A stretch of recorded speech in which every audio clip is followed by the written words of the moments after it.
another topic from Unit 5 today. This is types of hypothesis testing. All of you know that in last session we covered hypothesis testing. I gave you complete intro.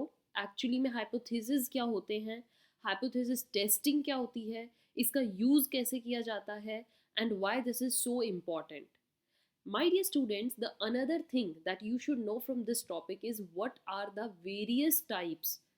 अलग अलग कौन से तरीके हैं जिसके through हम hypothesis testing करते हैं. सो this is the session completely based on this. Listen it carefully. Let's start. There are several types of hypothesis testing and they are used based on the data provided. जो हमें data मिला है हम उसमें देखते हैं कि कौन सा मेथड यहाँ पर फिट बैठेगा, उस मेथड को यूज करके हम हाइपोथेसिस टेस्टिंग करते हैं. And this all completely depends on the sample size. जो हमें डेटा गिवन है उसका हमारे पास कितना साइज है, कैसा डेटा है, which use among different hypothesis testing methodologies. Right now what are those various types of hypothesis testing. बहुत ही इंपॉर्टेंट कंसेप्ट है students. I am marking here star because ये इससे रिलेटेड क्वेश्चन हर बार एग्जाम में आया है. तो the very first is T test. T test क्या होता है?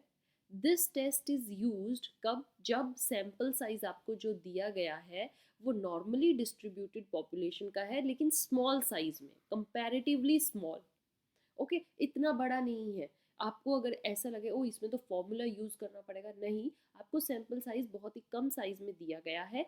यू कैन से like sample size if drops below 30. Okay, size 30 term से नीचे का है तो वहाँ पर आपका बेस्ट मेथड जो रहेगा वो रहेगा T test. And the standard deviation is unknown. आपको यहाँ पर जो स्टैंडर्ड डेविएशन है, डिफरेंस है, वो कंप्लीटली नॉलेज नहीं है, अननोन है आपके लिए. Usually if the sample size drops below 30 we use T test to find the confidence intervals of the population. कि पॉपुलेशन के अंदर कितने इंटरवल्स है, ये सब हम हाइपोथेसिस टेस्टिंग के टाइम में टी टेस्ट को यूज करते हैं. Then we have the chi square test. Chi square test में क्या होता है?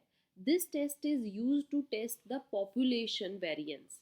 ओके, पॉपुलेशन में कितना डिफरेंस है, वेरिएंस को स्टडी करना, बेसिकली डिफरेंस को स्टडी करना कि जो टर्म्स है वो आपस में कितनी डिफ्रेंशिएट करती हैं अगेंस्ट द नोन और एज्यूम्ड वैल्यू. जो आपने नोन या एज्यूम्ड वैल्यू है उसके साथ पॉपुलेशन का डिफरेंस कितना है उसको हम काई स्क्वायर से टेस्ट करते हैं.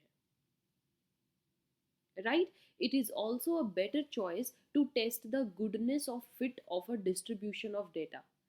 डेटा डिस्ट्रीब्यूशन का अगर हमें चेक करना है गुडनेस तो वो भी हम काई स्क्वायर से ही टेस्ट करते हैं. Right my dear students, the two most common chi square test क्या कौन कौन से? एक chi square test of independence और एक chi square test of variance. एक इंडिपेंडेंस से रिलेटेड होता है और एक वेरिएंस है. वेरिएंस में आप चेक करते हो कि कितने वेरिएशन है, डिफरेंस कितना है, और इंडिपेंडेंट जो होता है उसमें कोई वेरिएशन चेक नहीं की जाती. Then we have Z test. We discussed here firstly T test, chi-square test. अब आ जाइए आप Z test पर. Z test क्या बताता है माय डियर स्टूडेंट्स? ये भी एक स्टैटिस्टिकल मेथड है.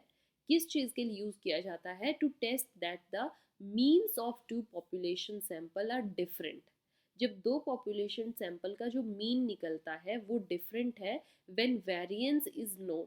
जब आपको वेरिएंस इज दिस, जब आपको वेरिएंस की कंप्लीट नॉलेज है, उस बेसिस पर अगर आपको लगता है कि मीन डिफरेंट है तो आप जी टेस्ट यूज कीजिए. For a Z test the population is assume to be normally distributed. यहाँ पर भी जो हमारा डिस्ट्रीब्यूशन होता है वो नॉर्मल होता है. अब आप कहोगे कि मैम आपने टी टेस्ट में तो बताया था कि बिलो अगर 30 टर्म्स है तो टी टेस्ट यूज कीजिए, अगर अबव 30 आ गया तब क्या करें? तो Z test is better suited in case of large sample size. अगर आपके पास पॉपुलेशन साइज ज़्यादा बड़ा है और you can say greater than 30, then it's best to go for Z test. Why? This is due to central limit theorem. Central limit theorem हम already कर चुके हैं. दैट इज, उसमें हमने क्या पढ़ा था? सेंट्रल लिमिट थ्योरम हमें क्या बताती है? As the sample size increases, जैसे जैसे सैम्पल साइज इंक्रीज होता जाएगा वैसे वैसे ही वो सैंपल उतना ही नॉर्मली की तरफ आता जाएगा, it will incline towards the normal situation. तो जितना ज़्यादा बड़ा है, सेंट्रल लिमिट थ्योरम वही बताती है, और आपको जी टेस्ट ही यूज़ करना चाहिए। Then students, we have the another kind of hypothesis testing is ANOVA। ANOVA की फुल फॉर्म क्या रहेगी? Analysis of variance. Analysis of variance, initials are AN, analysis of variance VA, it makes ANOVA। Full form याद रहेगी, analysis of variance, ANOVA। It compares the data sets of two different populations और samples. दो samples दिए होते हैं, उनके data को हम जब कंपैरिजन करते हैं, कंपैरिजन के लिए ANOVA is used. Analysis of variance, okay, analyse करना कि कितना डिफरेंस है। It is similar in its use, जैसे हमने टी टेस्ट यूज किया है या जी टेस्ट यूज किया वैसे ही इसको यूज किया जाता है, but it allows us to compare. यहाँ पर एक वर्ड, एक फीचर जो एड ऑन हो गया है वो है कि कंपैरिजन और दे देता है मोर देन 2 सैंपल, मीन सिर्फ दो नहीं, दो से ज़्यादा के बीच में भी आप क्या चेक कर सकते हो? Comparison. ANOVA allows us to test the significance between the independent variable, जो independent variable होते हैं उनका सिग्निफिकेंस, एंड डिपेंडेंट वेरिएबल, जैसे कि नॉर्मली एक्स एंड वाई है, एक्स सपोज कीजिए इंडिपेंडेंट वेरिएबल और वाई डिपेंडेंट, तो इनके बीच का भी सिग्निफिकेंस टेस्ट ANOVA के थ्रू किया जाता है। Right my dear student, so this is the major types of hypothesis testing. After discussing what exactly hypothesis testing, I hope आपको ये टेस्ट समझ में आए हैं।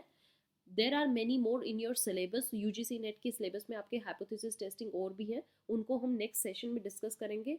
टिल नाउ इसको अच्छे से रीड कीजिए, अपने नोट्स बनाइए, समझिए। If you are getting any doubt, comment in the comment section box, or you can mail us on the learnwithnishman@gmail.com. PDF of this session is available on Telegram, my dear students. Go there and search it out. Don't forget to subscribe the channel. Keep following, keep sharing, keep watching.